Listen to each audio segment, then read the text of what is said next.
There are two types of mics that most podcasters use, a dynamic mic or a condenser mic. For most people, they're going to want to use a dynamic mic. And it's called dynamic because of the way it's designed. There's over 1.9 million podcasts. Most of them never see the results they expected. They want to monetize, but their show ends up costing them money, and they never achieve the listenership they desire. This show will help you launch, grow, monetize, and inspire with your podcast. Get ready to take notes, because here's your host, Adam Adams. Welcome back to the podcast on podcasting. It's your host, AAA. That's Adam A. Adams. And I've got Michael Castañeda on the podcast today. He's an audio engineer. He went to school, a couple of different universities, Citrus Community College, as well as UCSD. And yeah, he's an audio engineer. He did that for like 5.5 years, worked a couple of really cool companies. For example, he worked with NPR, he worked with ESPN, New York Times Magazine, and the BBC, which is kind of cool. He's had a lot of experience. And one of the things that we're going to be talking about through audio engineering, we're going to talk about different microphones. We're going to talk about recording to the cloud. We're going to be talking about Zoom, recording on Zoom, pros and cons. We're just going to get into some of the experience. And one of the cool things that you're going to get is he's using two different microphones today. He's using a professional mic where he's recording directly into his computer, and then he's going to send that file to me after the fact. And we begin the episode today with him clapping a couple of times, and he'll tell you why he needs to clap here in a little bit. It's not this kind of clapping. It's a different kind of clapping altogether. So anyway, here we go. Michael Castañeda, how are you today, sir? Fantastic. Thank you for having me on, man. I appreciate it. Good. And so in the beginning, what we're going to use is we're going to use the lower of the two qualities. In the beginning, we're going to use what comes directly to Zoom, because I record on Zoom, even though lots of audio engineers like Michael hate me because I do that. And they're like, what the hell are you thinking? You're so stupid. You don't know anything about audio engineering. It's compressing your sound too much. You sound bad. I am always going to do it, and we're going to get into that. It's going to be exciting. He's also got a couple of things that he wants to share with you as well today on, just getting your podcast launched. We might even argue about that or have an adult disagreement. I don't know what it's called, but we'll argue a little bit about that for you, where we'll show you both sides. And so in the beginning, a few minutes here, I'm going to stop and I'm going to direct the person who's doing the post-production, and you're going to hear me doing the direction, but we're going to have Michael using the lower of the two qualities, which is actually his headphones, where there's this little mic in the headphones. So you'll hear what that sounds like, and then I'll direct the person who's going to do our post-production to be able to switch it so you can hear the other mic, and we'll go back and forth a couple times because I want you to be able to hear the difference. So Michael, what did I miss in your bio, and why do I have you on the show today? I don't think you missed anything. After I went through those two programs for audio, I worked in a reality TV for a little bit. And I was a PA, assistant camera op, and I worked in the art department. And then decided in 2016 that I wanted to work for myself as opposed to someone else. So I started freelancing. I started a really small business where I provide recording and mixing and editing to mainly independent podcasters. But I have been lucky to do tape syncs for, some pretty big radio and podcasts. Number one, he's been using the headphones. And so we're going to have him switch over to the other microphone. So my editor is the one who's going to have to switch the files, lower the volume for one, and then throw that up. And that way you're going to be able to hear the difference. So that was his other microphone. And now he's talking about this thing called tape editing that he's been lucky to do for some certain people. And I've never heard of tape editing. I don't know the terminology. And so you might not either if you're listening. So Michael, now we'll be on your higher quality mic. What's tape editing? Why is it important? So it's called tape syncs. And what happens is in radio, like let's say you're listening to NPR, if you have someone interviewing someone else, the host is going to be, in the studio in Los Angeles. Whoever they're recording is probably not going to be in that studio. They're going to be someplace else. They might be at their residence, at their office, or wherever. So NPR would hire me to go to that other place. This is actually my tape sync setup that I'm using right now. So it's a Shure Beta 87A, and I have it plugged into a Sound Devices Mix Pre 6. So I would go to their place, I would set up either a microphone stand or a boom, and I would record that other end. And just like you're about to do with this episode, they would use those two separately recorded tracks and just edit it together in post, because it's going to be a lot better sounding than just, doing something on Zoom. Okay, so it sounds like it does two things. And in my opinion, how I'm trying to assess it. And one of the things is it might get rid of when I'm watching the news sometimes, and there's like a 3-second delay and they're talking over each other when it's live. Somebody's talking and then they stop talking, and then it seems like the other person hasn't even heard the question for a few seconds. And then finally they get the question, it comes into them and they start talking, and then there's another delay. So it just kind of waits too long. And so it sounds like maybe what you're doing solves a little bit of that. And it sounds like the other thing that it will do is just make sure that you have a local recording that's going to be the highest of quality. Absolutely. That's definitely it. Okay, perfect. And so he's been using the nicer mic so far. We'll keep him using the nicer mic in the sound for a few more minutes, and then we'll switch it back to the other one so we can go back and forth. Audio engineering.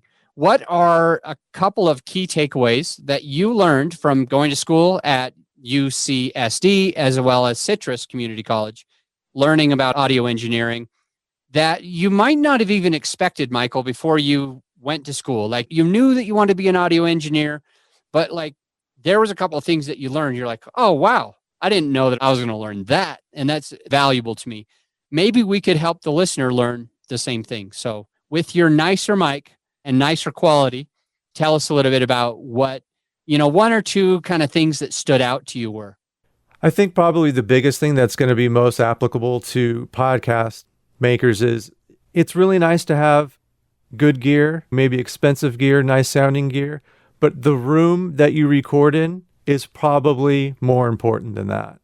And, most people that are doing podcasting don't have rooms that are set up to record audio. The dimensions of the room, it's going to be a box or it's going to be a square. So what I learned, what I didn't expect to learn, was the physics of sound. If you just learn the basics of how sound propagates, of how it interacts with, surfaces, of how it reflects, if you learn that and then you make changes according to that, that's going to have a bigger impact on your recordings than spending $400 on a microphone. It really behooves everyone to just learn the basics. Which is interesting because before we started recording, I've actually got two mics set up, and one of them cost me like around $250 for the mic, and then for the arm, probably another $120. And the other mic, both using XLR cables, by the way, both can use either, but both are using XLR. And I'm actually going to switch my sound right now in 3, 2, 1. And now I'm on a different mic. A second ago, I was on the more expensive mic, and now I'm on a little bit less expensive mic. The only difference that I've seen is a little bit of a noise gate. Basically, when I'm really, really quiet on the less expensive mic, you can hear me. But when I'm really, really quiet on the more expensive mic, it blocks the sound. So those smaller sounds don't really come through so much.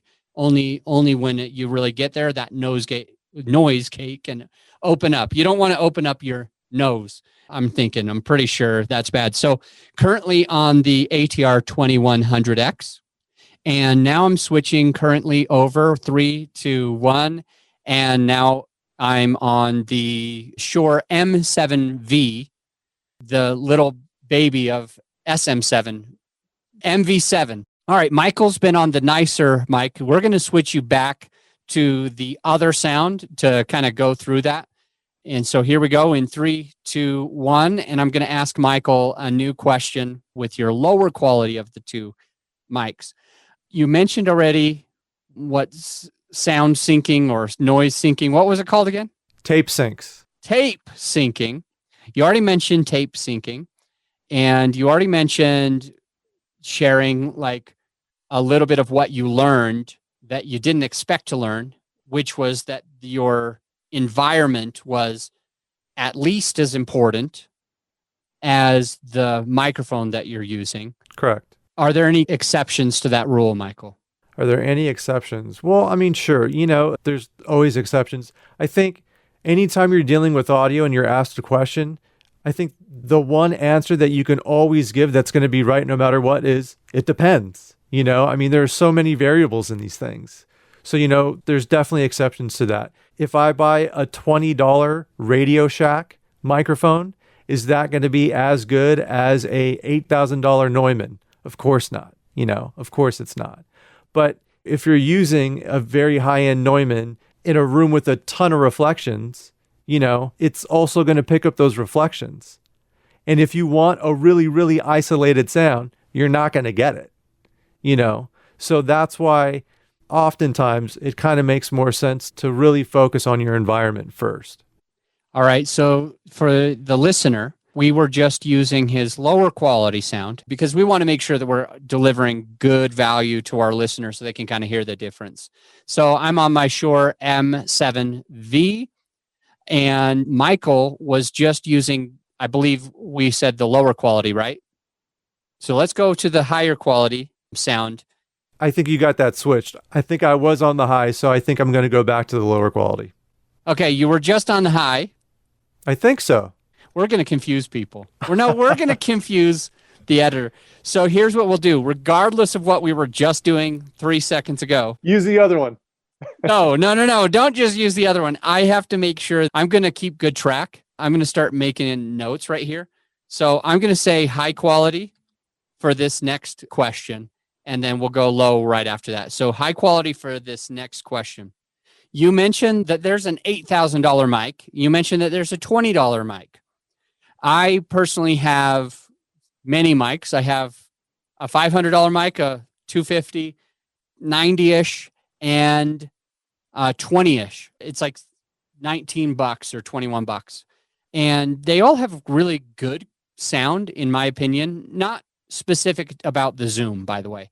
Not specific about using Zoom, but going through my Rodecaster Pro and hooking into here, I don't hear a giant difference between 20 to a 500. So you mentioned that there's a $20 Radio Shack you might want to stay away from, and an $8,000, I don't remember the name of it, but that might be good. If we are a podcaster, and let's say that we understand the room that we're in, and we can optimize it first and foremost, then how do we know which mic to buy? Like, do you have a couple of recommendations? And again, he'll be answering on the higher quality, regardless of what has happened in the past. And I forgot, he's going to be answering on the higher quality. So, Michael, what are a couple of microphone recommendations that come from you, an audio engineer? So here's probably my first unpopular opinion. So I think your audio quality needs to be just good enough. Now, obviously, I like high quality, right? It's what I do for a living. I've worked pretty hard at getting the best quality that I can. But for most podcasters, it just has to be good enough. And I say that because I'm in these clubhouse rooms where people are recommending gear.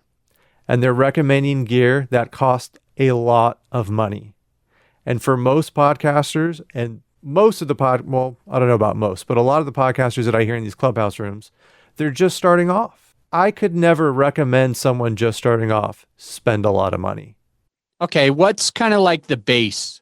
Would you say the base is a $20 mic, a $70 mic, or do you kind of got to get over 100 to be just enough?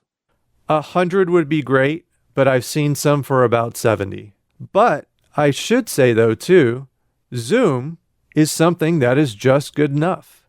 So if it's you and someone else and you don't want to spend or you can't spend money, a Zoom recording, a Squadcast recording, whatever, is going to be just good enough most of the time. I would say start off there, and then if you really want to look into it or spend some money, then you can do that. And I mean, there are a ton of lists online for, the best mics at whatever price point. Just look up 4 or 5 of those, go on Amazon, read the reviews, and you're going to be satisfied with pretty much whatever you get. Well, I will mention that they don't even have to go that far because I do have a free resource. Beautiful. On our website. So there's a resource with a PDF. They literally just go to growyourshow.com/PDF. This is pretty simple. Growyourshow.com. You already know the website.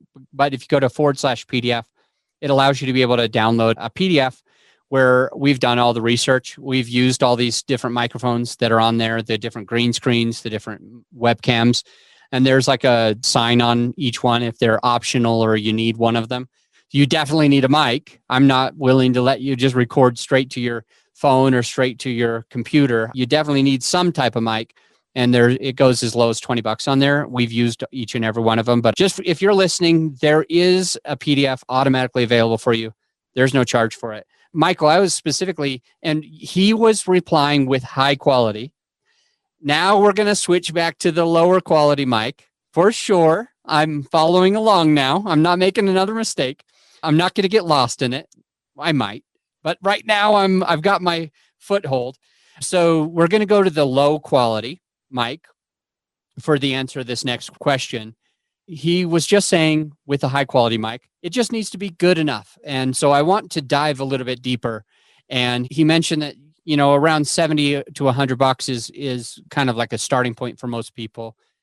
But I want to know if you have 1 or 2 actual microphone recommendations that are in that budget, 70, 80, 90, 100, $120, where you vetted it, you like it, and it's going to work for a new podcaster that wants decent quality. So there's 2 that I'll recommend that I have experience with, and they're 2 different types of mics. Here's a big distinction between this. There are 2 types of mics that most podcasters use, a dynamic mic or a condenser mic. For most people, they're going to want to use a dynamic mic. And it's called dynamic because of the way it's designed. And dynamic mics are less sensitive. They record less information than condenser mics. So the mic that I'm using for this podcast, when we switch back and forth, it's actually a condenser mic. So it's not a dynamic mic. So it's going to pick up more. But depending on your show, that might be a good thing. I like condenser mics, but I know why people don't like them. They don't like them because if you're in a noisy environment or a environment that's not as controlled as others, it's going to pick up all of those things. For example, I have a window right here. This condenser mic might pick up birds chirping outside. It's that sensitive. It picks up that much information. If I had a dynamic mic here, that probably wouldn't be the case. So for your $100 dynamic mic, the Shure SM58 is tried and true. I have clients that use it on their show that I mix with, and I don't have a lot of problems. I've used it. It's a great microphone. It's one of those mics, like once you get that, you're probably not going to need anything else. Now for condenser mics, the ones that I use for tape syncs, like for right now, is again a Shure, and it's the Beta 87A. And that mic is $250. And I haven't had any complaints about it at all. It sounds really great on a wide variety of voices. The polar patterning is a little bit different than some mics, so it's got some rejection, and it's just a very solid mic. Now, one thing I would say too is just because the SM58 sounds good on my voice, that doesn't necessarily mean that it's going to sound good on your voice. And by good, I mean you're going to like it. Everyone's different, right? We all have subjective ears. So part of the thing that makes everything more complicated is you kind of have to try different mics out to see what you like on your voice. So that's part of it too. Love it. And that was on the low quality.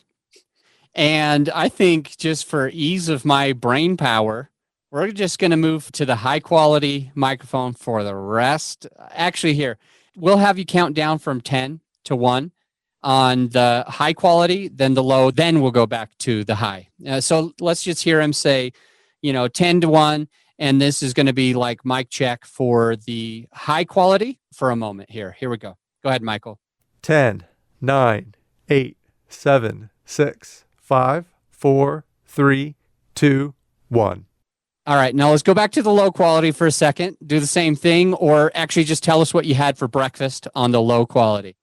For breakfast, I had a mug full of bone broth that I made about a month ago. That was my breakfast. So, okay, that was on the low quality. Now we'll finish up on the high quality and tell us what you're planning on having for lunch or for dinner. Probably not going to eat for a really long time. Right after this, I have to finish mixing a podcast that's going to be Sirius wants it by 2 my time, and it's not going to get to Sirius by 2. So Lord knows when I'm going to be able to eat. Okay, got it. All right, so we're on high quality, and we will stay on the high quality. All right, a couple of things. Wow, interesting. Okay, so there's dynamic, there's condensers. And for me, I've got actually one condenser mic, which was like 60-ish bucks, and it works good. And my room is pretty treated. If you watch my YouTube, you can, I mean, I've got like all of my walls, everything, even up in the top of my corners and all the way to the bottom. All I have is egg carton, 2-inch thick, 2.5-inch thick egg carton foam on the walls. And it costs way more than you probably want to spend. If you're listening, like, you're going to want to be like really serious into this to spend that kind of money. But it probably cost me $2,000. It's insane. $2,000 in just foam on my walls. It was, and the corners of my ceilings and everything like that. But I did it for one reason. There's a reason why I did this to my room. Because I have a shared office space. Like, I'm renting and leasing out an office space. I don't do this in my house, which it would be worse if I did it in my house. My kids are pretty loud usually. So I got this office space, and there's a hallway, and the bathroom is right in the hall. And it helps a couple of things. When I was using my condenser mic, all you could hear was the echoes in my room before. And all you could hear was the people walking down. And all you could hear was the road, because I'm next to a window too. And the dynamic kind of makes it so the only thing you can really hear is like what's right next to the mic, and nothing else. Yeah. And that allows it to be less echoey. But I still like that my walls are treated, because then they're not going to hear me as much. It'll muffle the sound before it goes out of my office and bothers somebody else, because I'm talking almost all day. I'm like in the middle of conversations with coaching clients and podcasting episodes all day, every day. And so there's that. And also it's going to help muffle it before it gets to me. So it's going to help take away some of that sound before it gets to my mic. So I have done that. So my next question, okay, talking about condenser and dynamic. The dynamic helps it, so you got to be right up on it if you want it. If you want to hear it at all, you got to be right there, almost close to it. You could do this, like you could turn it way up and move it away from your mouth if you wanted to, but then it's not going to sound good. So I just do it like this. And so the condenser, a lot of podcasters, they think you should not have a condenser because of those extra sounds.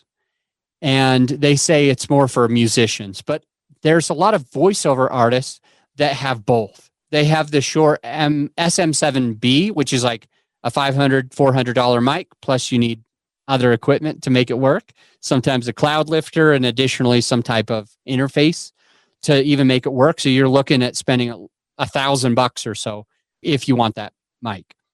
And then they'll either use that because it's the one Michael Jackson recorded Thriller on, and I think they just get a big kick out of that. Or they use a condenser mic because they say that it gets more, because they're a voiceover artist, it gets more of their tonality. It picks up more of the different types of sound. But I always see those same voiceover artists treating that mic with sometimes giant, I don't know if it's called a sound stopper, but I'm coming up with that name right now. I'm with Michael Castañeda, and he's like a sound stopper. Are you kidding me? It's called it's just a pop shield, right? Just a big pop shield. All right, perfect. A pop shield. It doesn't sound quite as cool as what the name that I made up, but it's cool. Good try, Michael. Good try. All right. So you're still on your better mic. It's a condenser mic. And what do we need to do to our room? Like, you learned this in your audio engineering school, multiple. And like, I'm doing all of this random stuff. I'm like really sounding it out. And it cost me a couple $1,000. It's insane, like what foam costs these days.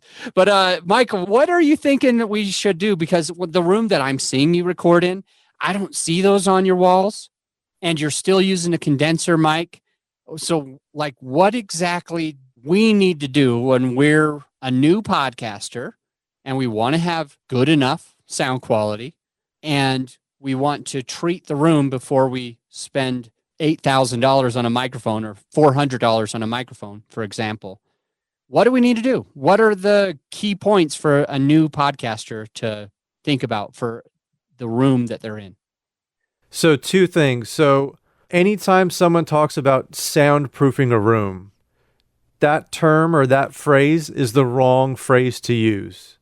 Because in order to soundproof a room, so take a recording studio. The tracking room of the recording studio. It's a room within a room. So when you have the bare room, they put these rubber pucks on the floor and then build another floor on top of that. And then fill the walls, the gap in between the walls, with material, and then build another 4 sets of walls and a roof. So it's literally a room within a room.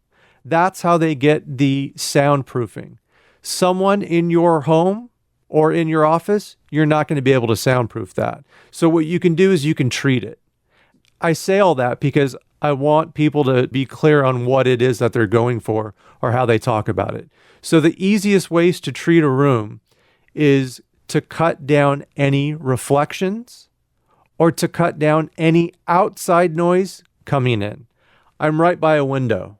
If I wanted to treat this room, I would put like foam around the edges of the window to stop maybe lower frequencies from coming in. Let's say planes overhead or cars going by. My door, I would put rubber or foam or towels underneath the door, like the gap in the door and the sides, to try and stop outside noise from coming in. That's probably going to be the biggest and the only thing you can do to stop outside noise from coming in. Now, when it comes to handling or dealing with the reflections inside a room, you want a room that has carpet. If it doesn't have carpet, you want to put down a rug to stop the reflections, bouncing off the floor and then coming back to the mic. You want to record in a room that, let's say, has a bookcase with a lot of books. Any absorptive material, beds, mattresses absorb sound, bedding, anything that you can do like you did within your room. You have foam, you have this egg crate, you have, like whatever. You're basically doing the same thing. You don't want to record in a kitchen, right? A kitchen has nothing but reflective surfaces. You want to record in a bedroom. And then there's one more thing if you're doing like a solo show. Even though you do all that, you're still going to have problems with like standing waves or just, the room's going to be a weird shape. If you're doing a solo show, you might actually want to face the corner of a room. Because when you do that, and when you put the microphone in between you and the corner of a room, you're kind of cutting down on the size of the room a little bit. Because as you speak, it's going right to that corner of the room as opposed to bouncing around all around you. So that's kind of a quick cheat. I do that a lot of times when I do tape syncs, if I'm in a room where it's just too reflective. I'll put a chair, maybe 2 feet away from the corner and have them face the corner, and then I'll mic them from behind. And that kind of cuts down on the size of the room. Makes a lot of sense. Very interesting. So I'm thinking about everything that you just said, and I'm trying to come up with like the best next question for you. And you've got so much experience and education in a field where I'm frankly still learning and growing and going to the next place and learning from you, getting free coaching right here on this podcast. And you don't even know about it, Michael. I'm getting all this free coaching, and the listeners like, oh yeah, Adam does this. He gets free coaching a lot. But yeah, you have no idea, which is awesome. I just love that about the podcast. Let's move into something that you were passionate about. We were speaking before we even started recording, and you started mentioning something that you can do that other people don't automatically do. And I said, we might argue about this. And it was about, you wanted people that are thinking about launching a podcast to go ahead and just get it done, get it launched. What did you mean by that? And kind of what might be the best system or process for somebody who's thinking about it now and they want to be able to be launched within a few weeks? So I think why we might have a difference of opinion on this is because I feel like maybe you work with a lot of businesses and you do a lot of business podcasts. So maybe if you have a business and you're counting on this to be, a supplement to that business, maybe even, like generate revenue for your business, maybe jumping into that isn't the smartest thing for a lot of reasons that I'm not even aware of. Like, I'm completely ignorant to launching a podcast for a business, so I wouldn't say that. But I think for most podcasters that are just doing a independent podcast on, current events or, mental health or sports or whatever, for those people, I would say jump in. Be ready to make mistakes. Be okay with making mistakes, but don't wait. Oftentimes, we think that we have to have everything nailed down. Every aspect of it, we have to know and we have to have an answer for. But you haven't done this before. Like, you've never done this. If you've never flown a plane, you can read about flying planes. You can watch videos on flying planes. You can play Microsoft Flight Simulator, and you're going to think that you know how to fly a plane. But until you actually sit behind the steering wheel or the steering column or whatever and fly that plane, it's going to be completely different. So why would you think that you're going to have everything down? Make mistakes, learn from those mistakes. If your podcasts change, if your idea changes from 3 episodes to 5 episodes, let it change. Everyone's way too worried about everything has to be perfect. And I've just found from my experiences that none of that really matters, because you're wasting all of that time getting good at it too. And that's a huge part. So, okay. Number one, I enjoyed the qualifier. I enjoyed the qualifier because a lot of the people that I work with, they want to monetize the show.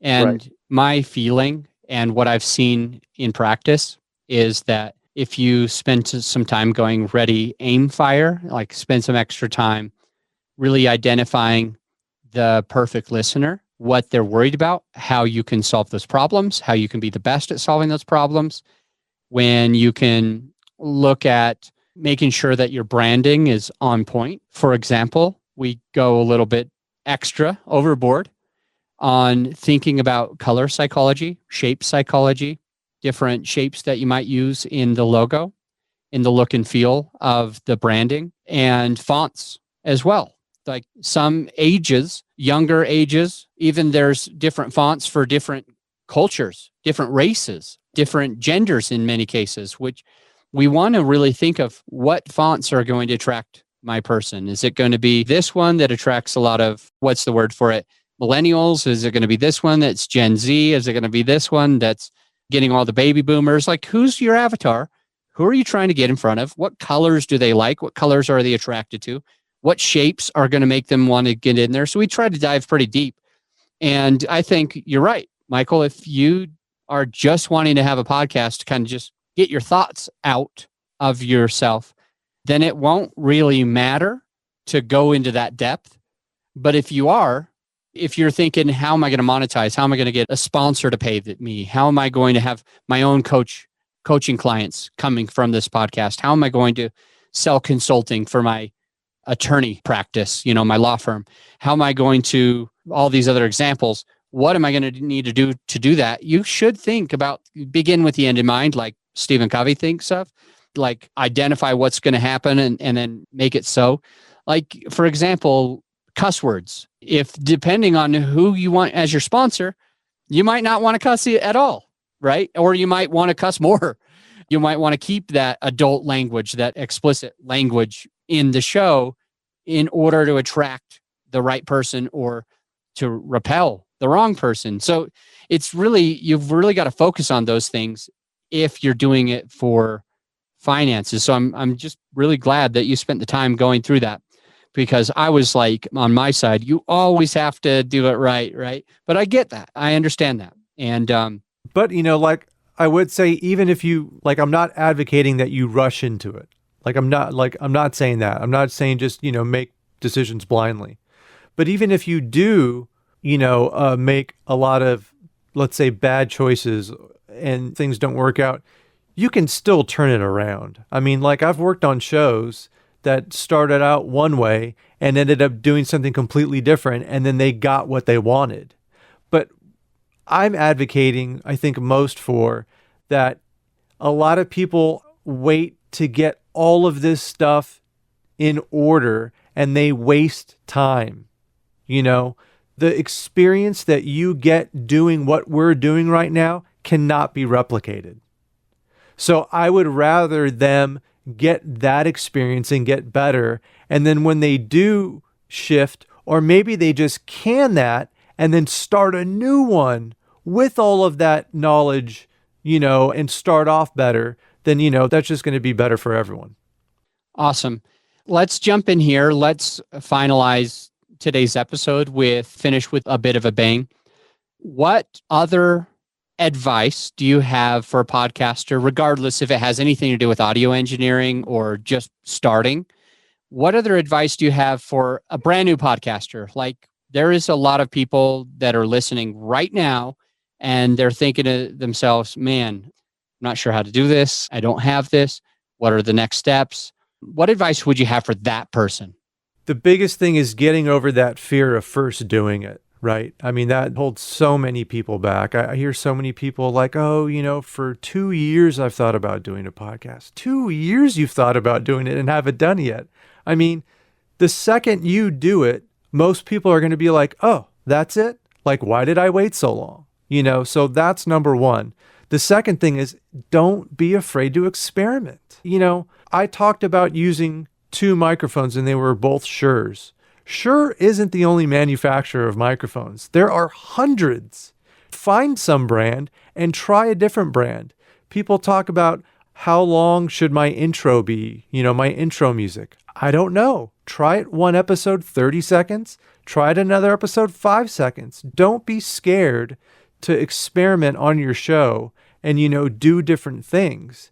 If you look at, obviously, ask people and get a consensus, and some ideas that you might have might just be bad ideas. I'm not saying put out any bad ideas, but if you follow everyone else's template, then all these shows are going to sound the same. And I'm the kind of listener that I know pretty quick into a show if I want to keep listening. I'm very picky, but I also edit a lot. So when I do have time to listen to a show, I know exactly what I want. And, I just don't be afraid to experiment. There's 3 brands that I have heard a lot of good things about, and like myself. And that is, you mentioned there's a lot of other brands. Shure is one of my favorites. Audio-Technica seems to put out an awesome product as well. And then Rode, RODE, seems to put out really good product. They've got the Rode Pod Mic and they've got the Rode Podcaster or something. I don't remember the name of it right now. But anyway, I think those 3 brands are kind of tried and true. And you can get a mic that's great and affordable, under $300. You can get lots of different mics from those 3 brands, anywhere from the 60-ish to the 100-ish to the 300-ish. But anyway, I'll throw that out. Oh, crud. Michael, I had another question for you. And it started with how. I started typing in how, and then you ended trying to remember how. Oh, yeah. How can you help the listener? That's what I was going to say, because I know you do post-production. I know that you have audio engineering background, and the listener of this show either recently started a podcast within the last 2 years, and so they're just kind of still getting their feet wet. They're still trying to, improve, go to the next level, because they haven't done it more than a couple of years. Or they're about to start a podcast and they're trying to learn from the best of the best on how do I make sure I don't make any mistakes. So how can you help the listener? Like if they reach out to you and find you, what can you do for the listener? Definitely reach out to me. Instagram, Twitter, @PlasticAudio is my handles. Clubhouse is another great way to find me. It's where I found you. Clubhouse is fantastic. Again, like I've made a ton of bad mistakes and I continue to make bad mistakes just because, like I work a lot. So it's only natural that I make bad mistakes. What I want to try and do is help people learn from those mistakes. So, if you have any questions at all, please reach out to me about recording or about mixing or editing. Like those are pretty much the three things that I focus on in podcasting. I mean, you do everything from, soup to nuts. Like I'm very specialized in that I only do a couple parts of it. So if you have questions about recording or mixing or editing, please reach out and, I'll do everything I can so that you don't make the same mistakes that I made. That's Michael Castañeda on the podcast, the audio engineer from California with the hippie long hair. I don't know. They're like, I don't get to see his hair. But anyways, you should connect with him, either find him on Clubhouse or we've got some other links in the show notes. You can literally just scroll down right now as you're listening, click on that and connect with Michael there as well. Michael, thanks for coming on the show. I'm going to let you go, my friend. Until next time. Launch your podcast, grow your podcast, and for the love of what, make sure that you frickin' inspire other people and make money on your podcast. I'm here to help. Go to growyourshow.com, and I look forward to serving you. Bye for now. This episode is brought to you by growyourshow.com. Grow Your Show lets you be the star of your show while we handle all the hard stuff. We offer reliable and affordable post-production services that allow you to grow your show organically without all the work. So go ahead and check out the website right now and feel free to schedule a call with me and let's take your show to the next level. Again, growyourshow.com. You just press record. We handle the rest.